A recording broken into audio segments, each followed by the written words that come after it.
Bienvenidos a la materia estadística, clase 6, interpretación del desvío estándar. Objetivos de esta clase: interpretar y comprender qué es el desvío estándar, conocer qué aporte nos da el teorema de Chebyshev y conocer qué aporte nos da la regla empírica en la estadística. ¿Qué significa desvío estándar? ¿Cómo podemos interpretar esta medida?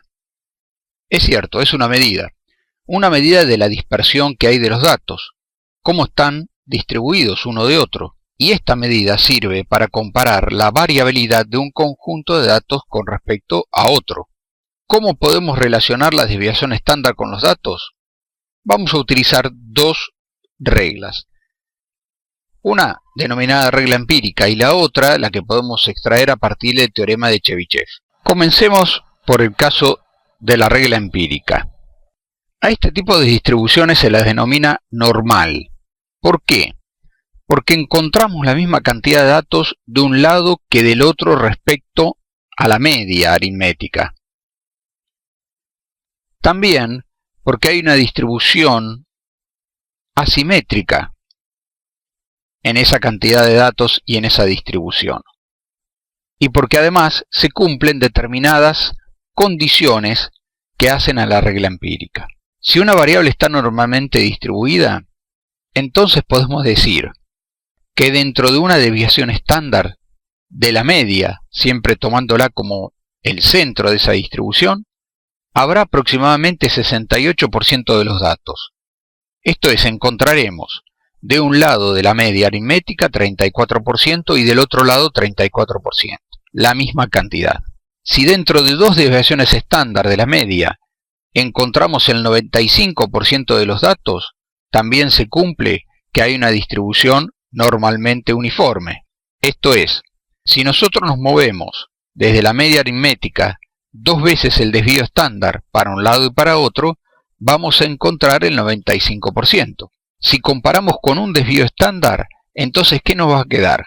Que 13,5% es la diferencia de dos desvíos estándar.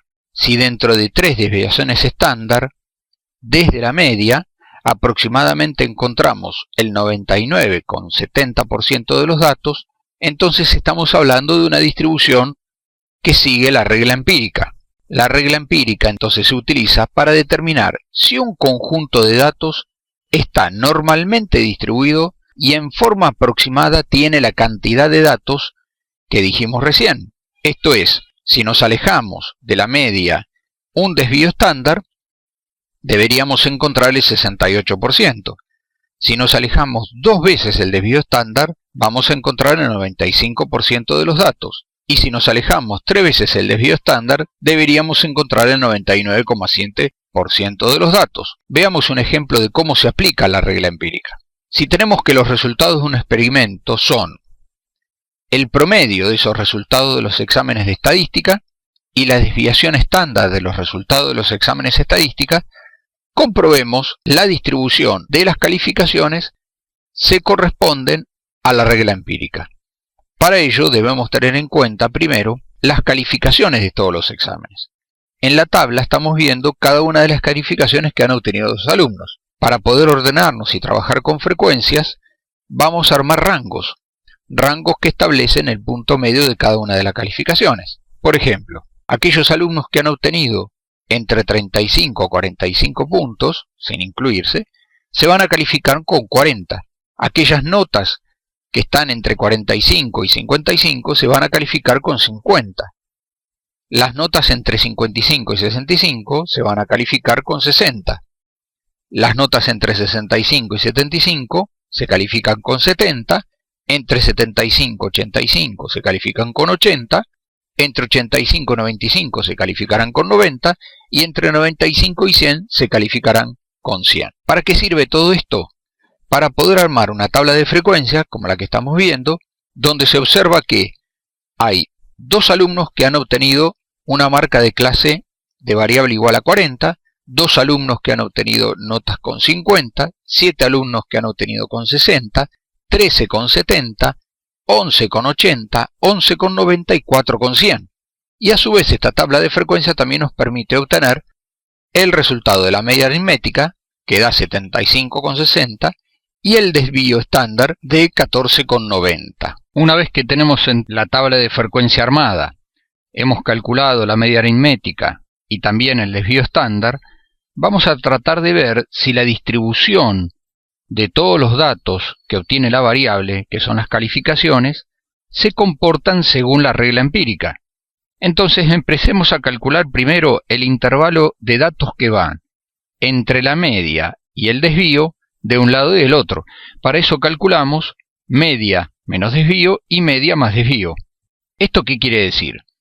Que vamos a encontrar todos aquellos datos que van desde el valor 60,70 y 90,50. ¿Qué es 60,70? Es el valor que toma la calificación, al igual que 90,50. ¿Y esto qué significa? Que todos aquellos datos o calificaciones que yo encuentre entre 60,70 y entre 90,50 serán todos los valores que están incluidos en el primer intervalo de la regla empírica. Deberían representar el 68% según la regla empírica. Vamos a contabilizarlo. Para eso utilizamos la tabla de calificaciones que tenemos y ubicamos a todas aquellas calificaciones que van entre 60,70 y 90,50. La primera es 60, pero no está incluida dentro de ese intervalo, con lo cual las tenemos que descartar. La primera entonces, que está en este intervalo, es 63. Seguimos encontrando hasta llegar a la 90, que también está dentro de este intervalo. Pero ya 91 es una calificación que no coincide con el intervalo, queda fuera. Si ahora contabilizamos todas las calificaciones que hemos pintado en amarillo y que están incluidas en el primer intervalo de la regla empírica, decimos que encontramos 35 datos de los 50 de todas las calificaciones, y esto representa un 70%. La regla empírica nos decía que si la distribución se da según la regla empírica, deberían existir 68% de los datos. En nuestro ejemplo encontramos el 70%, con lo cual no podemos afirmar que sea la regla empírica la que se cumple. Debemos analizar el resto de los intervalos. Calculemos ahora el segundo intervalo. Este es aquel donde los datos van desde la media aritmética, 2 desvíos estándar. Para eso hacemos la cuenta. Media aritmética menos 2 desvíos y media aritmética más 2 desvíos. ¿Y qué encontramos? Que este intervalo arranca desde la calificación 45,80 y termina en la calificación 105,40. Vamos a pintar en otro color nuestra tabla de calificaciones para demostrarles a ustedes cuáles son aquellas calificaciones que están incluidas en este intervalo. Y van a ser aquellas que arrancan desde 45,80. 44 no está incluida. Recién se incluye la calificación con 47. Van a estar todas aquellas también incluidas en el primer intervalo. Y vamos a exceder ese primer intervalo hasta la última calificación, que es 105,40. Por supuesto, más de 100 no vamos a tener, como notan las calificaciones. Esto que hace que cubramos todas las calificaciones de la tabla. Esta tabla va a quedar cubierta con calificaciones en un color amarillo, que corresponden al primer intervalo, y un color naranja, que corresponden al segundo intervalo. Si nosotros contabilizamos todas las calificaciones encontradas hasta ahora, detectamos que 48 de las 50 calificaciones representan un 96% que están incluidas en este segundo intervalo. ¿Qué estamos diciendo entonces? Que la regla empírica en su segunda propiedad vuelve a cumplirse. Si calculamos el tercer intervalo, este que se desvía de la media 3S, calculando la media menos 3S y la media más 3S, ¿qué decimos? Que este intervalo está comprendido entonces por aquellas notas que comienzan en 30,90 y que terminan en más de 100. Por supuesto, estamos barriendo todas las notas según la tabla de calificaciones. Esto hace que encontremos 50 de los 50 datos están dentro de la zona delimitada y que representa el 10% del total de los datos. Aquel intervalo que está representado por los datos que van desde la media aritmética menos S y la media aritmética más S, el desvío, según la regla empírica deberíamos encontrar el 68%. Según el ejemplo, el cálculo nos da el 70%. Podemos decir que en el primer intervalo estamos teniendo la misma cantidad que nos propone la regla empírica. En el segundo intervalo, aquellos datos que van desde la media menos 2 desvíos o la media más 2 desvíos, deberíamos encontrar, según la regla empírica, aproximadamente el 95% de los datos. Según este experimento encontramos el 96%. Y por último, para verificar la regla empírica, vemos y analizamos el tercer intervalo, aquellos datos que van desde la media menos 3 desvíos o de la media más 3 desvíos. Y deberíamos encontrar, según la regla empírica, aproximadamente 99,7% de los datos. En nuestro experimento encontramos el 100%. ¿Qué quiere decir entonces? Que estamos siguiendo una distribución según la regla empírica, donde en el primer intervalo estamos cumpliendo la condición, lo mismo que en el segundo y en el tercero, y la simetría también se logra. Finalmente, en este experimento, la distribución que encontramos sigue la regla empírica. Veamos ahora el teorema de Chebyshev. Se aplica a todas las distribuciones de datos, sin que ella sea una distribución normal, como la anterior regla que vimos. Chebyshev denomina a K como cualquier número positivo mayor a 1. Esta es una condición fundamental. K tiene que ser mayor que 1.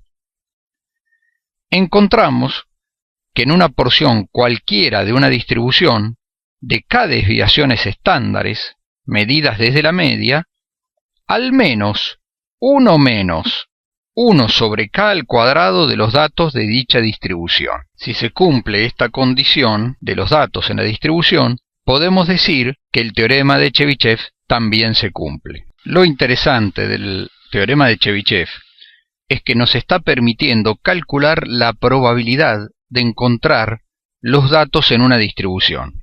Con la ecuación 1 menos 1 sobre K al cuadrado, al reemplazar valores de K, que son las desviaciones que tenemos respecto de la media, nos permite calcular la probabilidad de encontrar esos datos en la distribución. Analicemos un poco esto qué significa. Si K es igual a 2 y lo reemplazamos en la ecuación que nos propone Chebyshev, estaríamos diciendo que 0,75, o sea el 75% de los datos, estarían cubriéndose en una desviación desde la media hacia 2 desvíos. Lo mismo podríamos hacer si K vale 3. Esto es, reemplazando la ecuación de Chebyshev nos está dando 0,89. ¿Qué quiere decir? Que si nos desviamos, si nos movemos desde la media 3 desviaciones estándar, deberíamos encontrar el 89% de los datos. Entonces, Chebyshev dice que desde la media aritmética nos movemos 2 desvíos estándares, deberíamos encontrar el 75% de los datos. Y si nos movemos 3 desvíos estándar, vamos a encontrar el 89% de los datos. Veamos un ejemplo de cómo aplicar el teorema de Chebyshev. Si tenemos el resultado de las pruebas de resistencia física, aplicada a 2 estudiantes de tercer grado, podríamos armar una tabla con los resultados de dicha prueba. Y a su vez esa tabla podríamos trabajarla para obtener un resultado de frecuencias, de tal forma también de poder graficarla y ver entre todos los datos que toma la variable cuáles son aquellos que se repiten mayormente, que es el gráfico de frecuencias que estamos viendo ahora. Si trabajamos con el teorema de Chebyshev, esto es, saber si esta distribución satisface la regla empírica o el teorema de Chebyshev, deberíamos primero calcular la media y el desvío estándar. Si utilizamos la tabla que hemos visto anteriormente, las dos ecuaciones, tanto la de la media aritmética como el desvío estándar, llegamos a que la media está representada por la nota número 13, mientras que el desvío estándar es 6,6. A partir de acá hallamos el porcentaje de los datos de cada uno de los intervalos, que se mueven alrededor de la media, tanto para lo que es el porcentaje que nos pide la regla empírica y el porcentaje que nos pide el teorema de Chebyshev. Empecemos haciendo el cálculo para K igual a 1. Si K igual a 1, ¿qué quiere decir? Que nos estamos moviendo nada más que un desvío estándar de un lado y del otro. El intervalo entonces estaría representando por todos aquellos datos que arrancan de 6,4 sin incluirse y terminan en 19,6 sin incluirse. Según la regla empírica deberíamos encontrar el 68% de los datos. Y según el teorema de Chebyshev, la probabilidad es 0% de datos. Si trabajamos con el intervalo hacemos lo mismo que en el ejercicio de la regla empírica, vamos a nuestra tabla anterior, encontramos 39 datos de los 64. O sea que encontramos el 60,94% de los datos. Calculemos para k igual a 2. Esto es, nos movemos desde la media aritmética 2 desvíos estándar, para un lado y para el otro. El intervalo ahora nos queda menos 0,2 y 26,2. Según la regla empírica deberíamos encontrar el 95% de los datos. Según el teorema del Chebyshev, al menos el 75% de los datos. En nuestro ejemplo real, estaríamos cubriendo el 100% de las notas, 64 de 64. Finalmente, si cubrimos el tercer intervalo, esto es cuando k toma el valor a 3 desvíos estándar para un lado y para el otro respecto de la media, nuestro intervalo haría que estuviéramos cubriendo desde una nota de menos 6,8 a 32,8. La regla empírica estaría esperando el 99,7%, mientras que el teorema de Chebyshev estaría esperando al menos el 89% de los datos. Nos está dando el 100% de los datos. Evidentemente no cumple la regla empírica. Sí se aproxima al teorema de Chebyshev. ¿Qué podemos decir entonces de la distribución normal? Veámoslo a través de un ejemplo. Tenemos una distribución de frecuencias, la tabla que se representa a la derecha, donde x es el número que puede salir de un dado y f la cantidad de muestras obtenidas por cada valor de x de la variable. Si calculamos la media, que nos da 2,536, y calculamos el desvío estándar, que nos está dando 1, podemos decir que la distribución normal es aquella distribución cuyos datos están desviados en 1, porque el desvío estándar es 1 respecto a la media.